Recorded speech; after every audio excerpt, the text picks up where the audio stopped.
Assalamualaikum warahmatullahi wabarakatuh. Bismillahirrahmanirrahim. Bapak Ibu, teman-teman honorer, saya membawa satu informasi ini sepertinya harus segera dipersiapkan dan diketahui oleh teman-teman yang baru lulus seleksi P3K tahap 1. Apa yang harus dikumpulkan, apa yang harus disiapkan, tentu ya paling tidak minimalnya ada 9 dokumen yang harus di-scan dan disiapkan dari sekarang. Semua honorer yang baru lulus mohon untuk disimak ya, supaya tidak gagal paham dan tidak salah begitu ya untuk menafsirkan ini. Jadi saya mengucapkan selamat kepada teman-teman nanti yang lolos di tahap ke-1. Kemudian siapkan segera dokumennya, paling tidak ada 9 dokumen yang harus di-scan ya untuk melengkapi pemberkasan berikutnya. Silakan nanti disimak ya sampai selesai.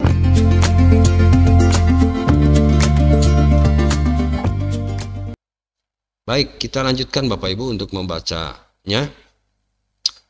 Peserta yang lulus seleksi P3K tahap 1 diwajibkan untuk mengisi DRH, daftar riwayat hidup. Proses ini dilakukan di laman resmi SSCASN. Jadi proses untuk pengisian daftar riwayat hidup itu di laman resminya BKN ya, kalau tidak salah seperti itu. Lalu salah satu tahap pengisian DRH adalah peserta harus mengunggah sejumlah dokumen penting, kemudian peserta harus menulis data tambahan secara manual di DRH yang telah dicetak dan menandatanganinya. Peserta juga disarankan membaca ketentuan unggah dokumen. Hati-hati nih, ya banyak yang tidak berhasil mengunggah dokumen karena memang tidak sesuai dengan yang diminta. Ya. Ada kendala atau mungkin ukuran dokumennya itu tidak sesuai dengan juknis, bisa saja kan, nah, gitu. Kemudian peserta juga nanti disarankan membaca ketentuan ya, jadi tolong diperhatikan ada panduannya supaya ketika mengupload ya dokumen-dokumen yang diminta tidak ada kendala atau tidak ada masalah. Nah, sebagai informasi penting, dokumen yang diunggah itu harus dalam bentuk format PDF dengan ukuran maksimal 1 MB atau sama dengan 1000 kilobytes. Nah, makanya biar aman Bapak Ibu nanti untuk mencekennya di bawah ukuran ini, di bawahnya. Ini kan maksimal 1 MB ya, atau 1000 KB. Nah, itu diupayakan di bawah biar cepat prosesnya. Nah, apa saja Bapak Ibu nanti yang kecuali apa ini nomor 4 dan nomor 10. Oh, ini nih. Jadi nanti kita bacakan ya. Apa saja dokumen itu? Yang pertama adalah scan surat pernyataan ya. Di situ ada 5 poin. Jadi pertama, scan surat pernyataan.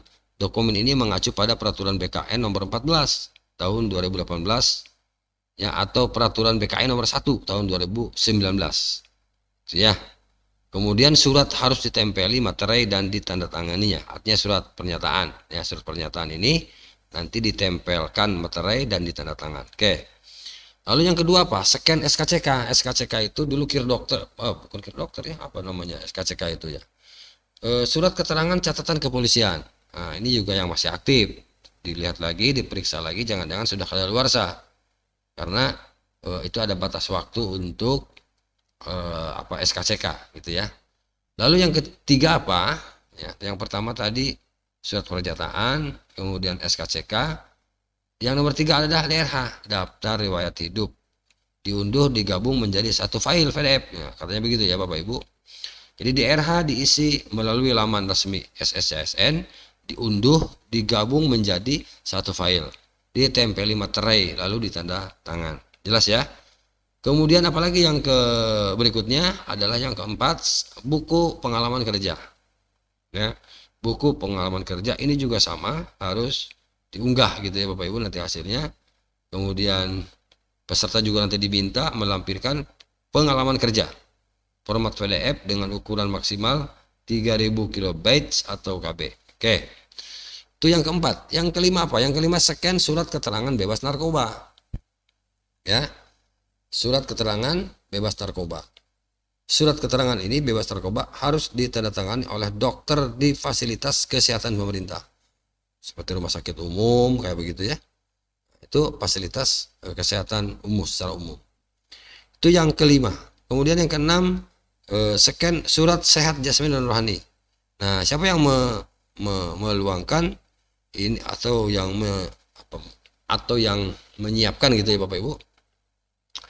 Jadi dokumen ini diterbitkan oleh dokter PNS atau dokter yang bertugas di layanan kesehatan pemerintah. Itu ya. Seperti yang saya tadi sampaikan. Kemudian yang ketujuh apa? Scan ijazah asli. Ya. Jadi ijazah asli scan, kemudian transkrip nilai juga di-scan, ya nomor 8. Nomor 9 surat lamaran, jangan lupa.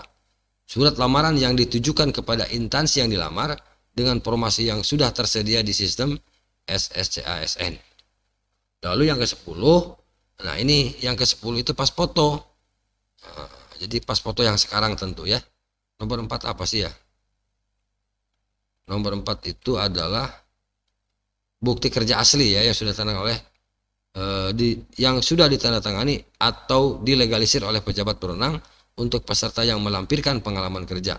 Oke. Bagusnya dipilih dulu, baru setelah itu nanti dikasihkan. Ya, oke. Nomor 5 apa? Scan surat keterangan bebas narkoba, ya. Kemudian yang ke-7 surat sehat jasmani dan rohani. Itu Bapak Ibu. Kemudian yang bukan 7, 9 ya. Lamaran 10 pas foto. Oke.